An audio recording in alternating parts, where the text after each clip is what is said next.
عالما قديرا حيا قيوما سميعا بصيرا والصلاة والسلام على رسوله أرسله إلى الناس كافة بشيرا ونذيرا وعلى آله وصحبه كثيرا كثيرا أما بعد فأعوذ بالله من الشيطان الرجيم بسم الله الرحمن الرحيم الا بذکر اللہ تطمئن القلوب صلی اللہ عظیم مولاي صلی وسلم دائما ابدا علی حبیبک خیر الخلق کلہم محمد سید الکونین والثقلین والفریقین ومظلوم العجم ان اللہ وملائکتہ یصلون علی النبی یا ایھا الذین آمنوا صلوا علیہ وسلموا تسلیما صلاۃ و سلام علیک یا سیدی یا رسول اللہ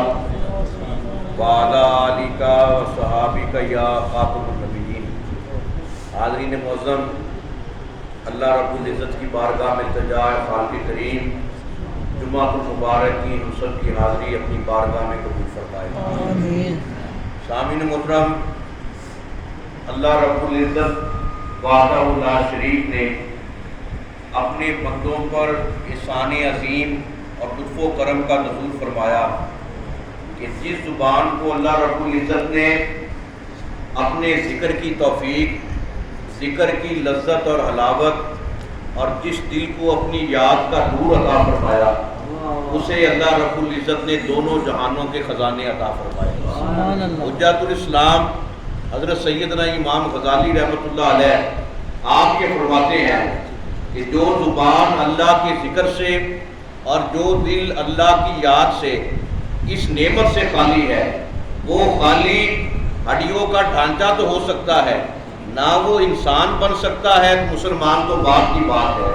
شرط یہ ہے جس رب العالمین نے تجھے پیدا کیا، جس مالک کونین نے تیری تخلیق فرمائی، جس اللہ رب العزت نے تمہیں خون اور حرکت برکت حرارت سب کچھ عطا کیا، شرط یہ ہے ادھر زبان کھولو تو خدا کا ذکر کرو، دل کی طرف نگاہ اٹھاؤ تو دل کی دنیا اللہ کی محبت سے مزین دیکھو، اور یہ وہ عارفوں کا شیوا ہے، یہ وہ سالکین کی حقیقت ہے، یہ وہ اہل اللہ کی بصیرت ہے کہ جب ان کی زبان اللہ کے ذکر سے تر رہتی ہے، دل اللہ کی یاد سے منور رہتا ہے، پھر ادھر آنکھیں بند کرنے کی دیر ہوتی ہے عرش مولا سامنے ہوتا ہے، پھر آنکھیں بند کرنے کی دیر ہوتی ہے لوح و قلم سامنے ہوتے ہیں۔ حضور غوث اعظم آپ اسی کیفیت کا اظہار فرماتے ہیں، اِنَّا عَيْنِي فِي اللَّوْحِ الْمَحْفُوظِ، اے لوگوں بظاہر عبد القادر جیلانی بغداد کی گلیوں میں ہوتا ہے، نگاہ لوح محفوظ کو دیکھ رہی ہوتی ہے۔ یہ سارا کمال ہے اللہ کے ذکر کا، اللہ کی محبت کا، اور آپ نے خود اپنے ملفوظات طیبات میں یہ فرمایا اگر میرا کوئی عمل دیکھو، حالانکہ تقوی کا عالم یہ ہے 40 سال عشاء کے وضو کے ساتھ فجر کی نماز پڑھی، حکم یہ ہے آپ کا یہ فتویٰ ہے آپ صرف ظاہری پیر نہیں تھے، آپ صرف ظاہری طور پر کرامت دکھانے والے نہیں تھے، آپ مفتی بھی تھے، شیخ الحدیث بھی تھے، عالم با عمل بھی تھے، اور آپ کا یہ فتویٰ ہے جو بے نماز ہو اس کو مسلمانوں کے قبرستان میں بھی دفن نہ کرو، آپ کے یہ تقوی کا عالم ہے۔ لیکن آپ یہ کہتے ہیں اگر عبد القادر جیلانی کا کوئی بھی عمل شریعت کے خلاف دیکھو میں تمہیں 3 مرتبہ یہ حکم دیتا ہوں میری پیروی چھوڑ دو، شریعت مصطفیٰ کو دیکھو۔ گویا یہ آپ کا عظیم ایک محبت بھرا وہ پہلو ہے، اسی لیے اللہ رب العزت نے پوری کائنات میں عبد القادر جیلانی کی عظمت و کرامت کے جھنڈے بلند فرما دیے کہ جو بندہ اللہ کا ہو جاتا ہے، جو اپنے آپ کو اللہ کے حوالے کر دیتا ہے، جو اپنے آپ کو اللہ کے سپرد کر دیتا ہے، پھر زمین کے خزانے، آسمان کی نعمتیں، لوح و قلم، جلال قدرت، جمال فطرت، ہر چیز اس کے سامنے ہوتی ہے، بس پھر وہ اللہ کا ایسا مقبول بن جاتا ہے، اللہ منتظر رہتا ہے، اللہ انتظار کرتا ہے، اے میرے بندے تو زبان کھول مجھ سے مانگتا جا میں تجھے عطا کرتا جاؤں گا۔ آج میں نے اپنا نظام، اپنا قانون، اپنی مشیت تیری مرضی کے مطابق ڈال دینی ہے، اور حضور غوث پاک پھر یہ فرماتے ہیں اللہ کو وہ زبان بڑی محبوب ہے جس زبان پر اللہ کا ذکر جاری رہتا ہے. اللہ کو اس دل پر بڑا پیار آتا ہے, بڑی محبت آتی ہے جو دل ہمیشہ اللہ کی یاد میں مگن رہتا ہے, جس کی یہی لگن رہتی ہے, جس کی یہی جستجو رہتی ہے, جو ہمیشہ اسی تمنا میں مصروف رہتا ہے کوئی راضی ہو یا نہ ہو میرا رب مجھ سے راضی ہو جائے.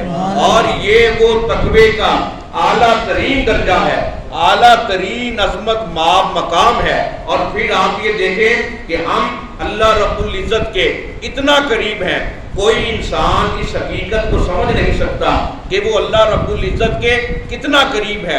اللہ اتنا مہربان ہے. بزرگان دین یہ فرماتے ہیں, جن میں علامہ اسماعیل حقی رحمۃ اللہ علیہ صاحب تفسیر روح البیان آپ بھی بیان کرتے ہیں, انسان تو غافل ہے اپنی زبان سے, اگر جانتے ہوئے وہ تو الگ بات ہے, اگر بھولے سے بھی غلطی سے بھی کوئی بندہ جو ہے اللہ کو ایک مرتبہ پکارے اللہ تعالیٰ 70 مرتبہ جواب عطا فرماتا ہے.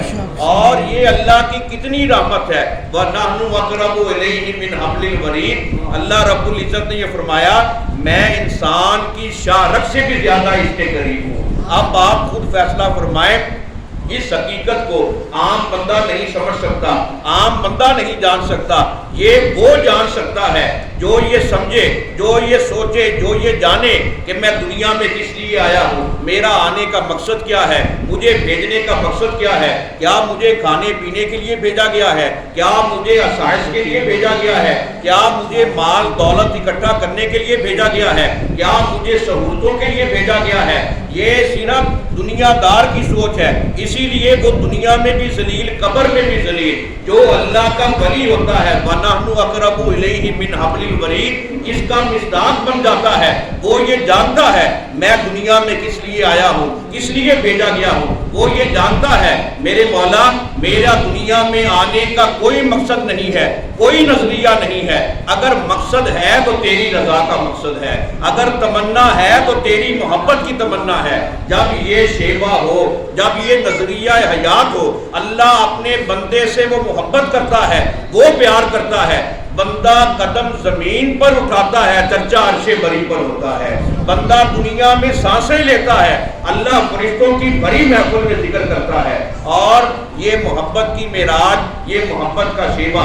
میرے آقا مصطفیٰ کریم صلی اللہ علیہ وسلم کعبہ شریف کا طواف کر رہے ہیں, کعبے کے چکر لگا رہے ہیں, اور پھر طواف کے بعد میرے آقا کعبے کو مخاطب کر کے, خطاب کر کے یہ اعلان کر رہے ہیں, اے بیت اللہ, اے اللہ کے گھر, تو بڑی عظمت والا ہے, بڑی شان والا ہے. تجھے اللہ نے روئے زمین پر اپنا گھر قرار دیا ہے. مجھے قسم ہے رب ذوالجلال کی جس کے قبضہ قدرت میں محمد کی جان ہے, تیرا مقام اللہ کی بارگاہ میں اتنا زیادہ نہیں ہے, اتنی عزت والا نہیں ہے جو مقام ایک مرد مومن کا ہے.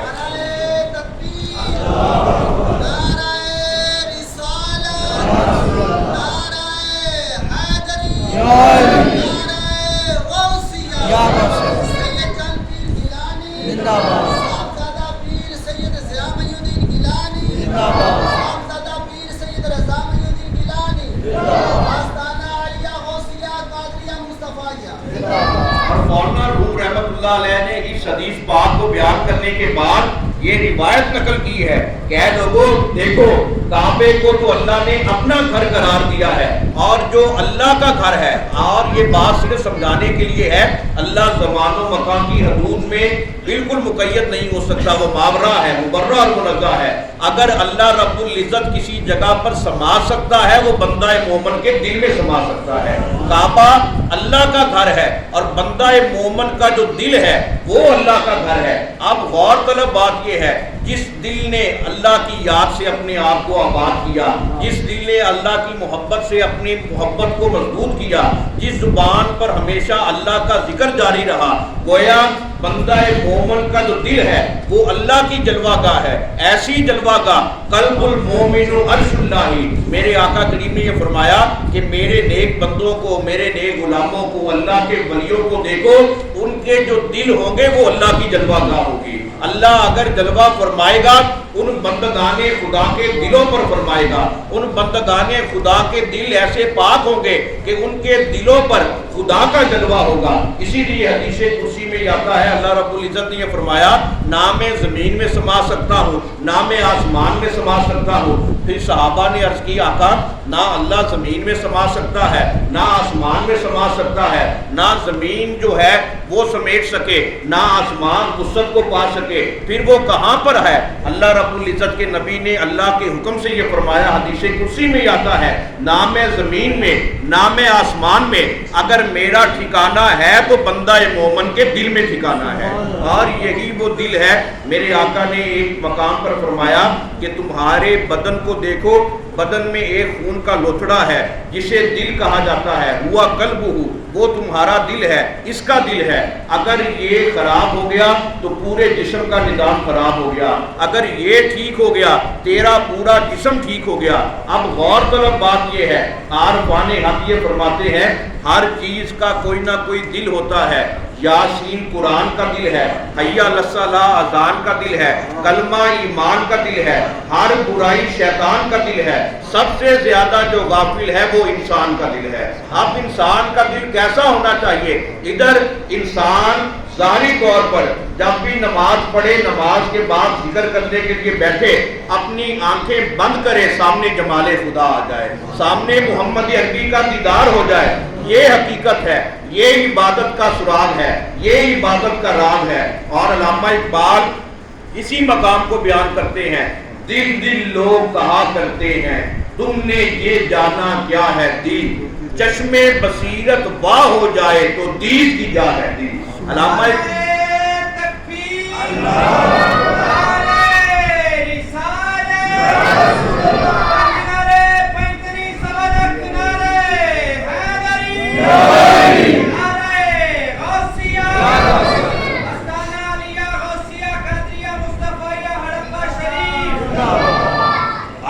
کہتا ہے یہ بھی دل ہے, یہ بھی دل ہے, لیکن دل کی حقیقت یہ ہے اگر تیری چشم بصیرت واہ ہو جائے تو پھر اگر دید کی جا تیرا دل بن جائے وہ دل کہلانے کا حقدار ہے.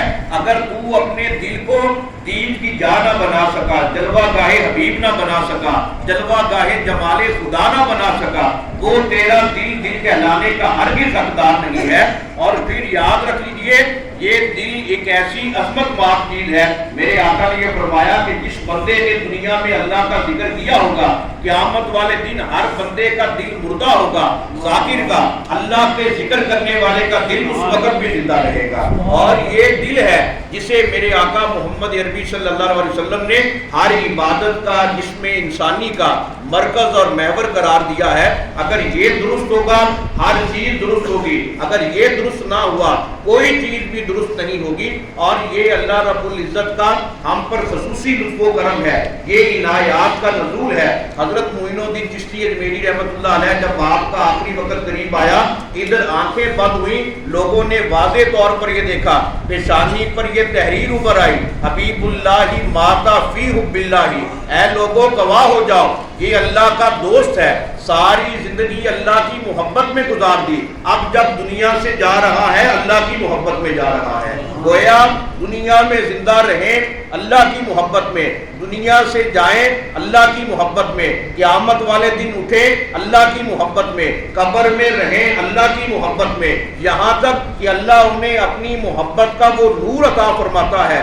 ظاہری طور پر وہ بدن خاکی انسان کا نظر آتا ہے, اگر لبادہ ہوتا ہے, پوشاک ہوتی ہے, اللہ کی محبت کی ہوتی ہے. اور یہ وہ راز ہے, یہ وہ حقیقت ہے جسے علامہ اقبال نے بھی بیان فرمایا کہ یہ راز نہیں معلوم کسی کو کہ مومن قاری نظر آتا ہے, حقیقت میں ہے قرآن. یہ تمہیں کیا پتا, یہ بندہ جو تمہیں قاری نظر آ رہا ہے یہ عام قاری عام حافظ کا مقام نہیں, یہ ان کا مقام ہے. جو صرف ظاہری طور پر قرآن پڑھتے ہیں یہ ان کا نہیں, یہ ان کا مقام ہے کہ جو قرآن زبان سے بھی پڑھے ساتھ دل بھی گواہی دیتا ہے, ساتھ دل بھی قرآن پڑھتا ہے, ساتھ روح بھی قرآن پڑھتی ہے. اور قرآن پڑھنے کا حق ایسے ہے, حضرت سیدنا ابو بکر صدیق رضی اللہ عنہ کو آپ جب مدینہ منورہ کی گلیوں میں سے گزرا کرتے قرآن پڑھا کرتے، عورتیں گھروں کا کام کاج چھوڑ دیتی، اگر بچے کھیل رہے ہوتے اپنی کھیل چھوڑ دیتے، کبھی ادھر اعجاز انگیز کیفیت، کبھی ادھر عجیب کیفیت۔ لوگ شکایت لے کر میرے آقا کی بارگاہ میں گئے کہ آقا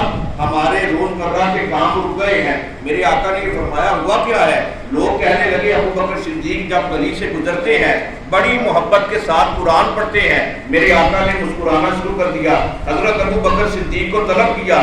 جب ابو بکر صدیق حاضر ہوئے، میرے نبی نے یہ فرمایا صدیق یہ تمہاری شکایت آئی ہے، کیا وجہ ہے؟ حضرت ابو بکر صدیق عرض کرنے لگے آقا جب بھی مدینہ منورہ کی گلیوں میں سے گزرتا ہوں مجھے خوشبو رسول آتی ہے، خوشبو مصطفیٰ آتی ہے، آپ کی خوشبو سونگتا ہوں، محسوس کرتا ہوں، لبوں پر بے ساختہ قرآن کی تلاوت جاری ہو جاتی ہے، قرآن کا نغمہ جاری ہو جاتا ہے، قرآن کا ترانہ جاری ہو جاتا ہے، بس پھر مجھے کچھ پتہ نہیں ہوتا میری کیا کیفیت ہوتی ہے۔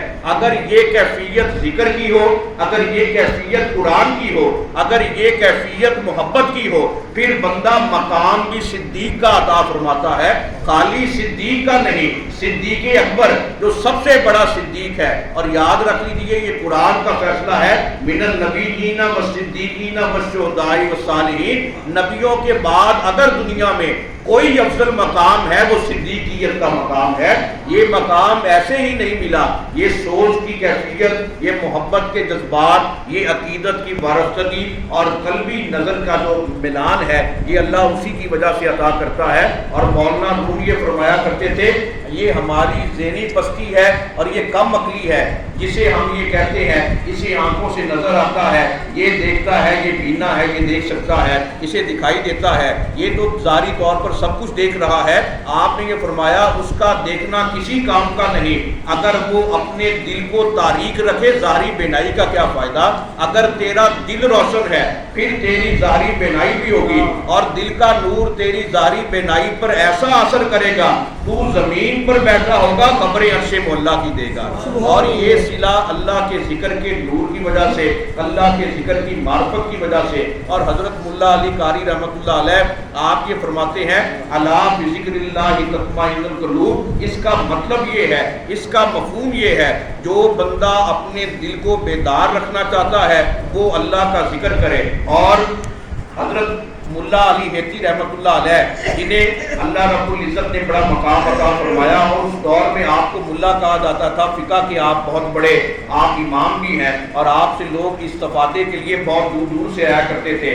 آپ کا حضور غوث پاک کا ایک ہی زمانہ ہے، آپ کے بارے میں یہ آتا ہے کہ آپ کا ایک مرید تھا، آپ حضور غوث پاک کے آپ خاتم تھے، خلیفہ تھے، اور آپ کا ایک مرید تھا جو آپ کی بارگاہ میں حاضر ہوا، اور وہ سچا مرید تھا، صرف رسمی مرید نہیں تھا۔ ہم بھی مرید ہوتے ہیں، کسی نے تعویذ کے لیے مرید ہوا، کوئی دم کے لیے ہوا، کوئی دنیا کا مقصد پانے کے لیے مرید ہوا۔ حضور غوث پاک یہ فرماتے ہیں یہ دنیا کے کام صرف تمہیں دنیا میں فائدہ دیں گے، مرید اس لیے ہو کہ میں پیر کی بارگاہ میں اس لیے آیا ہوں، اس لیے مرید ہو رہا ہوں کہ اس کے صدقہ سے مجھے خود کعبے والا رب مل جائے گا۔ یہ بیعت کا مفہوم ہے، اور اس کا فائدہ قبر میں پتہ چلے گا۔ یہ دنیا تو عارضی ہے، زندگی فانی ہے، آج تو ہم دنیا کا فائدہ حاصل کر لیں گے، بیعت کا حقیقی مقام ہمیں قبر میں پتہ چلے گا جب کوئی بچانے والا نہیں ہوگا۔ اگر پیر سے نسبت سچی ہوگی تو پیر قبر میں بھی مدد کرے گا، اگر پیر سے تعلق صرف دنیا والا ہوا، صرف دنیا کی حرکت ہوا، پھر پیر قبر میں بھی نہیں بچائے گا، حشر میں بھی نہیں بچائے گا، اس لیے کہ وہ فائدہ تو ہم نے دنیا میں حاصل کر لیا۔ پیر کا رشتہ قبر کا رشتہ ہوتا ہے، پیر کا رشتہ خدا سے ملانے والا ہوتا ہے، پیر کا رشتہ قیامت کے بعد اللہ کی بارگاہ میں سرخرو کرنے والا ہوتا ہے۔ جب وہ آپ کا مرید آپ کی بارگاہ میں آیا تو آپ نے اسے بیعت فرمائی، ساتھ نماز کا حکم دیا، ساتھ آپ نے ایک وظیفہ دیا۔ وہ کہنے لگا حضور میں تو ان پڑھ ہوں، مجھے تو صحیح طریقے سے ٹوٹی ٹوٹی نماز پڑھنی آتی ہے، وہ بھی آپ کے صدقہ سے اللہ قبول کرے، لیکن یہ وظیفہ تو میری سمجھ میں نہیں آیا، میں کیسے یاد کروں گا؟ آپ مسکرانے لگ پڑے۔ آپ نے یہ فرمایا کیا تجھے میرا نام یاد رہے گا؟ اس نے کہا کہ حضور یہ تو یاد رہے گا، یہ میں کیسے بھول سکتا ہوں؟ آپ نے یہ فرمایا جاؤ نماز پڑھنا پابندی کے ساتھ، ہر نماز کے بعد میرے نام کی تسبیح کرنا، میرا نام ورد قربان کرنا۔ اب وہ بھی سچا صادق الیقین مرید تھا، ادھر وہ تسبیح کرتا رہا، پڑھتا رہا، یہاں تک کہ اس کی موت واقعہ ہو گئی۔ جب وہ مر گیا سب نے دیکھ لیا کہ اس کے بدن سے روح پرواز کر چکی ہے، لیکن لبوں پر پھر بھی پیر کا نام جاری ہے۔ لوگ بڑے حیران ہوئے، وہ آپ کی بارگاہ میں گئے، آپ کے جب آپ وہاں پر درس حدیث دے رہے تھے، جب حاضر ہوئے انہوں نے کہا حضور آپ کا مرید ہے، وہ مر گیا ہے، ہم نے اسے غسل بھی دے لیا لیکن پھر بھی اس کی زبان پر آپ کا نام پان جاری ہے، اب کیا کریں؟ آپ نے مسکرانا شروع کر دیا، آپ کھڑے ہوئے، اپنے شاگردوں کو خدام کو ساتھ لیا، تشریف لے گئے۔ جب آپ نے اس کا چہرہ دیکھا، اس کے سینے پر ہاتھ پھیرا، پھر آپ نے یہ فرمایا میرا مرید ہو گیا ہے، ایسی محبت والا یقین والا مرید ہے، پھر بھی جنتی ہونے میں تو شک ہے۔ اسی وقت جب آپ کا یہ فرمان سنا فوراً اس کی زبان بند ہو گئی۔ تو اگر مرید ہو، ایسا صادق الیقین مرید ہو، ایسا محبت والا مرید ہو کہ ادھر بدن سے روح نکل بھی گئی ہے، بدن خاکی سے روح پرواز کر گئی ہے، پیر اور مرید کا رشتہ دیکھیے کہ پیر کا نام پھر بھی زبان پر جاری ہے، تو جس کا یہ عالم ہوگا اس کا قبر میں عظمت کا عالم کیا ہوگا۔ اس لیے ہمارا المیہ یہ ہے، افسوسناک مقام یہ ہے کہ ہم صرف دنیا کو ترجیح دیتے ہیں، دنیا تو تھوڑی ہے۔ میرے آقا نے یہ فرمایا جب تم مرو گے، جب تمہیں غسل دینے سے پہلے ہر بندے کی یہ حالت ہوگی، اس کے سامنے جتنی بھی زندگی اس نے گزاری ہوگی، 50 سال، 60 سال، 100 سال، وہ ساری ایک چھوٹے سے خواب کی صورت میں اس کے سامنے آئے گی۔ وہ یہ سمجھے گا یہ تو مجھے ایک ہلکا سا جھونکا دکھایا گیا تھا، ہوا کا جھونکا، اب اصل زندگی اللہ کی بارگاہ سے حکم آئے گا، اصل زندگی تو تیری اب شروع ہونے والی ہے۔ وہ تو ایک مختصر سا ایک تجھے میں نے بہانے کے طور پر، امتحان کے طور پر بھیجا تھا، وہ تو کچھ بھی نہیں، اب جو کچھ تو کر آیا ہے وہ وہاں پر ہے، اب تو اصل زندگی یہاں پر شروع ہوگی، اور اس وقت کوئی چیز کام آئے گی، وہ اللہ کی یاد کام آئے گی، محمد عربی کی سیرت کام آئے گی۔ اگر یہ چیزیں مرشد کامل کے صدقہ سے ہمارے پاس مضبوط نہ ہوئی تو ہم ناکام ہوں گے، ہم کامیاب نہیں ہو سکتے۔ اس لیے حقیقت میں اپنی بیعت کے مقصد کو سمجھیں۔ ہم حضور قبلہ عالم مرشد کامل پیر سید محمد مصطفیٰ شاہ گیلانی قادری المعروف حضرت پیران پیر پوترا رحمۃ اللہ علیہ آپ کے خادم اور غلام ہیں، تو مرشد کامل کی ساری حیات طیبہ بھی اللہ کے ذکر میں، اللہ کی محبت میں گزری، اور مرید کو فیض جو ہے صرف اپنے پیر کی بارگاہ سے ہی ملتا ہے۔ وہ جہاں پر مرضی پھرتا رہے، جہاں پر مرضی دھکے کھاتا رہے، اگر فیض ملے گا سچے یقین کے ساتھ اپنے پیر کی بارگاہ میں۔ مولانا روم رحمۃ اللہ علیہ آپ نے یہ تشبیہ دی ہے، آپ نے یہ فرمایا اگر وفاداری سیکھنی ہے تو کتے سے سیکھو، کہ جب وہ اپنے مالک کے دروازے پر دھرنا مار کے بیٹھ جاتا ہے، سوکھی ہوئی روٹی اسے ملتی ہے، تو کیا انسان اس سے بھی بدتر ہے اپنے پیر کی بارگاہ میں، جس کا وہ مرید ہے، جس کے ہاتھوں میں ہاتھ دیے ہوئے ہیں ایک ہی دفعہ، اس کے دروازے پر دھرنا مار کے بیٹھ جائے، سچے یقین سے بیٹھے، پھر دیکھیں اس کا پیر کیسے مہربانی کرتا ہے۔ اس لیے ہم آل رسول کے غلام ہیں، پیغمبر پاک نے محبت کرنے والے ہیں، حضور غوث پاک کی چوکھٹ کے سوالی ہے، اس لیے دنیا کو کم ترجیح دے اور مرشد کامل کی بارگاہ سے اللہ کو طلب کرے، اللہ کی ذات کی معرفت طلب کرے، اللہ کی ذات کے جلوے طلب کرے۔ دنیا ساتھ نہیں جانی، یہ چیزیں جو مرشد کامل کے صدقہ سے اللہ کا قرب ہم حاصل کریں گے، یہ قبر میں ہمارے ساتھ جائے گی، یہ میدان معاشر میں کام آئے گی۔ اس لیے اپنی زندگی کا مقصد پہچانیں، اپنے مرشد کامل کا وسیلہ اللہ کے دربار میں پیش کریں۔ اللہ رب العزت کی بارگاہ میں التجا ہے، خالق کریم ہم سب کو اپنا اور اپنے نبی کا خصوصی قرب عطا فرمائے، ہم سب کے تاریک اور سیاہ دلوں کو اللہ رب العزت اپنی معرفت کا، اپنی حقیقت کا نور عطا فرمائے۔ مرشد کامل کا صدقہ اللہ رب العزت ہم سب کی توبہ قبول فرمائے۔ وما علینا الا البلاغ۔